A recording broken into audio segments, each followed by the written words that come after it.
Bonjour à tous, on se retrouve pour une nouvelle vidéo de présentation d'un smartphone. Aujourd'hui, un smartphone qui était assez attendu, un smartphone de la marque Honor, enfin la gamme Honor de chez Huawei, donc dans sa version européenne. Donc un téléphone qui offre des performances que vous verrez plutôt entrée de gamme, milieu de gamme. On est sur un téléphone qui n'est pas très cher, qui a 239 euros. Donc voilà, on va voir en détail un petit peu ce qu'il en retourne. Alors au niveau du design, je vais tout de suite l'ouvrir pour qu'on voit un petit peu mieux à l'intérieur. Donc là on est sur la version noire, il existe également en blanc. Donc on retrouve une coque arrière en plastique assez dur, donc de bonne qualité, hein. Pour une fois on est sur une coque arrière qui est vraiment plutôt bien faite. On retrouve, hop, dans ce sens-là, on retrouve deux emplacements pour micro SIM. Vous retrouvez un emplacement micro SD pour étendre votre mémoire. Ici, vous avez un capteur photo que j'ai vu sur le site 01net comme étant très bon. D'après le site 01net, on est face à un très bon capteur photo, donc ça c'est quand même pas mal. Si vous êtes un amateur de photos, c'est quelque chose qui pourra vous plaire. Au niveau des tranches, donc sur la tranche droite, le bouton power, les boutons volume. Sur le dessus, vous avez un micro, un jack. Sur la droite, rien. Et sur le dessous, vous avez le haut-parleur, le micro USB et le micro. Donc le téléphone fait 5 pouces 5. Il est assez grand, relativement lourd. On est sur un téléphone de plutôt bonne qualité. Après, on sent quand même qu'on est plutôt sur l'entrée de gamme que sur du haut de gamme, ça c'est sûr. Et c'est surtout le fait qu'il soit assez lourd, moi, qui m'a un petit peu dérangé. Alors, on va regarder tout de suite. Donc, on est sur la dernière version de Emotion UI, donc l'interface signée Huawei, qui est toujours sur Android 4.4. Donc, vous allez passer sur Android 5 certainement très bientôt avec ce modèle. Donc là, je vérifie. Oui, on est bien sur Android 4.4. Voilà, Android KitKat. Mais vous aurez la mise à jour certainement très bientôt. Et sinon, vous avez ici tout ce qui est version, c'est Motion UI 3.0. Comme sur le Honor 6 par exemple, maintenant, si vous avez un Honor 6 que vous avez bien fait la mise à jour, vous avez la même version donc, que sur celui-là.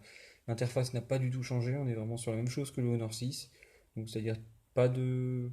Ici, vous n'avez pas de bouton pour avoir toutes vos applications, tout est basé ici, donc avec tout un tas de dossiers forcément. Vous avez l'application météo ici, une application de thème qui vous permet d'en télécharger pas mal pour rendre votre téléphone plutôt à vos goûts. Après, vous avez toutes les applications habituelles, les services Google, etc., etc., etc. Donc rien d'extraordinaire, quelque chose d'assez courant. Alors, au niveau des performances, on va regarder AnTuTu.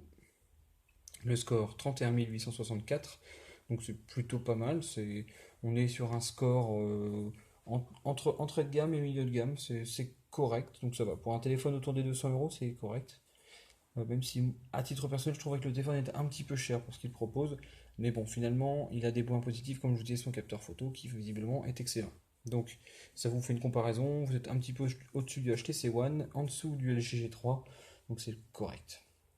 Alors, qu'est-ce qu'on retrouve à l'intérieur? Donc, Android 4.4, comme je l'ai dit, vous avez le processeur qui est un Kirin 620, donc qui est un plus petit processeur, qui est vraiment là pour concurrencer le Mediatek MT6532, donc 6732 plutôt. Donc un petit processeur quand même, mais qui fera plutôt bien le travail, qui sera assez fluide, hein. Vous voyez, de toute façon, le téléphone est assez fluide. On est sur un écran HD de 5,5 pouces, 13 millions de pixels à l'arrière, 2 Go de RAM, 8 Go de mémoire interne, qui ont été scindés en deux, ça c'est dommage. Le processeur est octa-core, 64 bits, donc ça c'est pas mal. À part ça, 5 millions de pixels en façade. Vous n'avez pas le NFC. Sinon, on est sur les choses habituelles. Alors, au niveau de 3D Mark, par contre, là, c'est là que le score est quand même un peu moins bon. 3800, c'est quand même pas beaucoup. On est en dessous des téléphones qu'on a eu, en tout cas sous processeur MT6752. Faudra voir avec un MT6732 pour comparer, mais on voit que là, on est plutôt quand même sur de l'entrée de gamme. Certainement la faute est une puce graphique. Ça, j'ai pas précisé. C'est une Mali 450, ouais, donc c'est quand même assez ancien. C'est pas la meilleure puce graphique qui existe actuellement sur le marché, ça c'est certain, et on est bien en dessous de la Mali T760 que vous retrouvez dans les appareils chinois habituellement sous Mediatek. Ensuite, pour le reste, donc on va mettre la vidéo habituelle. Hop, pour voir un petit peu au niveau de l'écran et du son.